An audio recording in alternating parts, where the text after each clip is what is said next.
Hey there, people of the internet and Muffin Lovin' Productions. It's me, Duhad, your favorite Let's Player, give or take a few.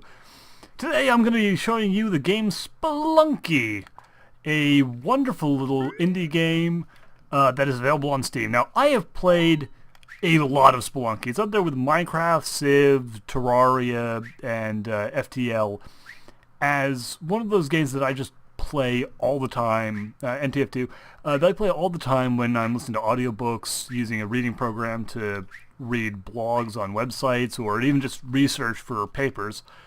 So I'm pretty good at this game. I'm unlocked everything except for this last little bit there.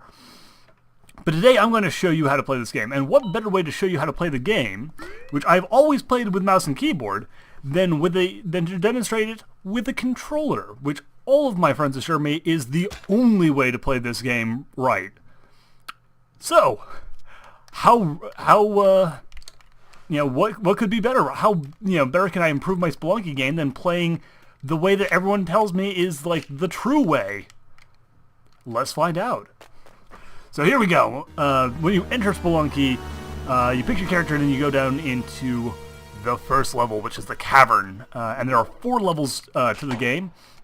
Eventually, there's also eventually a 5th secret level, which is beating that is like the ultimate challenge of the game, the thing that I still have yet to complete. And that's partly because it's a little bit weirdly luck-based. Yeah, see that? That is hype. That is great.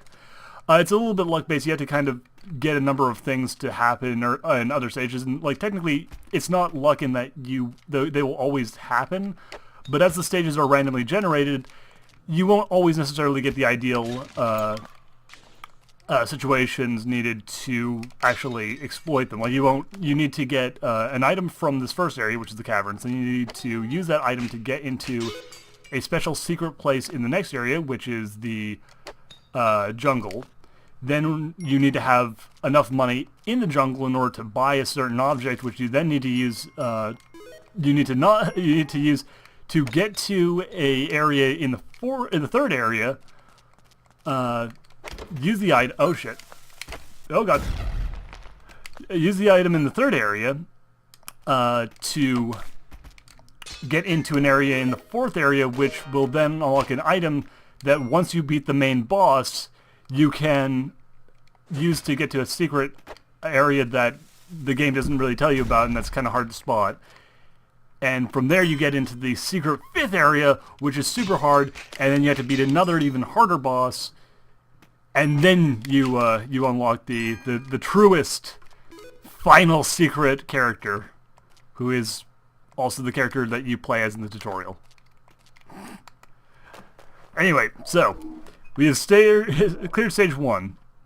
Each of the level 1 of stage 1. Each of those stages has 4 sections, and each of the sections are randomized, and there are also events that can happen on each of the stages. So, like one of the ones that can happen here in the caves is you can end up in an area that's just full of giant evil spiders, and there's another one that is like there'll be a snake pit somewhere on the level.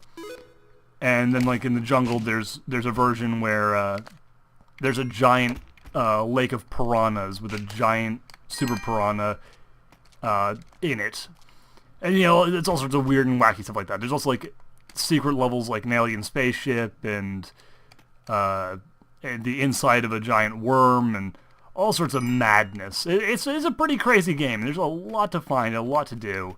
Highly recommend it. It's really fun.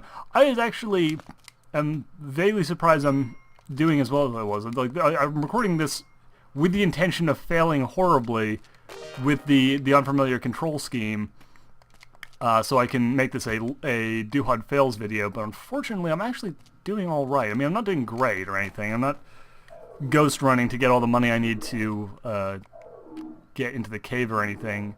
And I'm not really playing playing optimally. Like I shouldn't have gotten hurt in the first stage, but still, like considering the first time, like the one time I tried playing with a controller before this, I died on like the first stage because I just like accidentally threw a bomb at my feet and like tossed all my ropes into the ceiling immediately.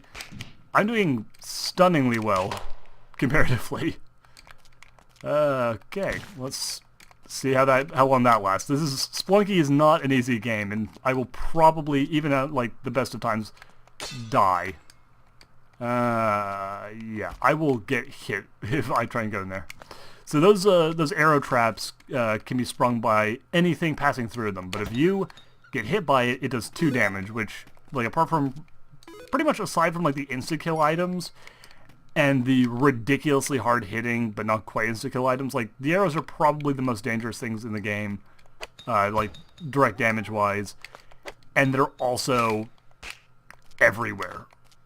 Like, big bosses do 2 damage to you every time they hit you as well, but there's not as many of them. Like, you don't see them in every single stage, which you do with, these. This, speaking of insta-kills, this is an insta-kill thing over here.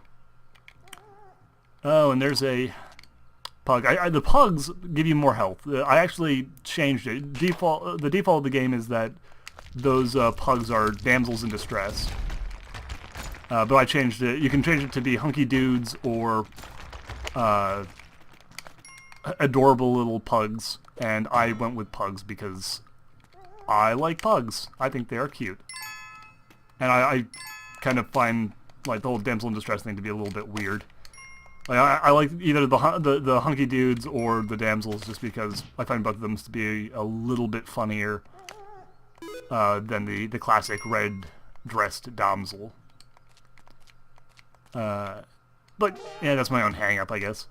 Whatever. Ow! Damn it! Ah! Fuck. There you go. Haha! Fuck you. I mean, fudge you. Goddamn, I'm on productions, aren't I? Oh well, doesn't matter. What is said and cannot be unsaid. And there we go. So I need 5,000 to actually buy the special item, but there are stores that you can buy other items in, and I usually like to buy as many bombs as humanly possible at those stores because I run through bombs a lot. Like, they are extraordinarily useful items, and it's very easy to run out of them.